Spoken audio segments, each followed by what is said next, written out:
সুপ্রিয় শিক্ষার্থী সবাইকে আজকের ভিডিওতে স্বাগতম। আসলে অনেক দিন পরে আবারও ভিডিও নিয়ে আসছি। আজকে মূলত আমরা পঞ্চম শ্রেণীর গণিত বইয়ের পৃষ্ঠা নাম্বার 97 1 নং অঙ্কটা করার চেষ্টা করব। এখানে 1 নং প্রশ্নে বলা হয়েছে একটি কলম 50 টাকায় ক্রয় করে 56 টাকায় বিক্রি করা হলে লাভ কত % হবে। এখন আমরা ক্ষতির সূত্র হচ্ছে ক্রয় মূল্য বিয়োগ বিক্রয় মূল্য, আর লাভের সূত্র হচ্ছে বিক্রয় মূল্য বিয়োগ ক্রয় মূল্য। যেখানে আমরা এই দুইটা সূত্রের মধ্যে ওই দুটা জানি। মানে হচ্ছে আমাদের যদি বিক্রয় মূল্যটা বেশি হয় আর যদি ক্রয় মূল্যটা কম হয় তখন আমাদের লাভ হবে। আর ক্রয় মূল্য বেশি কিন্তু বিক্রয় মূল্য কম, তাইলে আমাদের কি হবে? ক্ষতি হবে।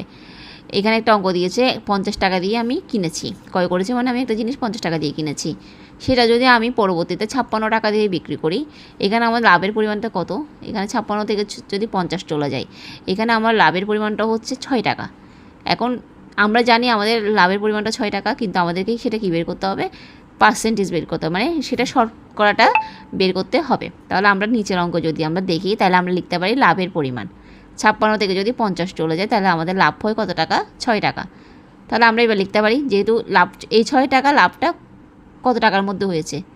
50 টাকার মধ্যে ওর কি লাভ হয়েছে? 6 টাকা লাভ হয়েছে। তাহলে আমরা লিখতে পারি 50 টাকায় লাভ হয় 6 টাকা, আর 1 টাকায় লাভ হয়, তাহলে কি হবে? 6 আর 50। হ্যাঁ, 50 টাকায় লাভ হয় 6 টাকায়, 1 টাকায় লাভ হয়। এবং নিচে লিখব, যেহেতু শতকরায় বের করতে বলেছে তাহলে আমরা নিচে লিখব 100 টাকায় লাভ হয়। 100 টাকা 6, 100, এখানে 50। এখানে আসলে কাটাকাটি করতে হবে। কাটাকাটি করার শর্টকাট নিয়ম হচ্ছে আমরা আগে শূন্যগুলো কমে ফেলবো। শূন্যগুলো কমে ফেলে জিনিসটা একটু ছোটো হয়ে আসবে। তো এই শূন্য যদি এই শূন্য আমরা কেটে ফেলি তাহলে নিচে থাকে 5, উপরে থাকে 10। তাহলে আমরা জানি 5 একে 5, 5 দোকানে 10। তাহলে উপরে এখন আছে 6 গুণ 2। 6 গুণ 2 কত হয়? 12। আর নিচে 1 দ্বারা ভাগ করলেও 12 হবে, 1 দ্বারা ভাগ না করলেও 12 হবে। তাহলে আমাদের এখানে কত হয়েছে? 12% লাভ হয়েছে। আর দ্বিতীয় অঙ্কটা বলেছে একটি খাতা 15 টাকায় ক্রয় করে 12 টাকা দিয়ে বিক্রি করা হলো।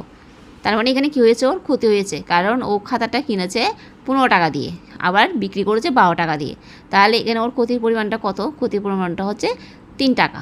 তাহলে ওর 15 টাকায় ক্ষতি হলো 3 টাকা। যেহেতু 15 টাকায় কিনেছে, 15 টাকায় ক্ষতি হয়েছে 3 টাকা, 1 টাকায় ক্ষতি হয়েছে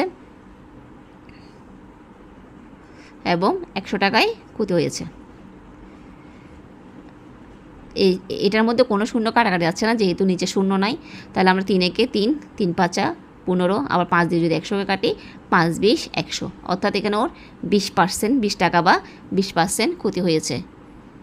কারো কোনো প্রশ্ন থাকলে কমেন্ট বক্সে জানাবেন।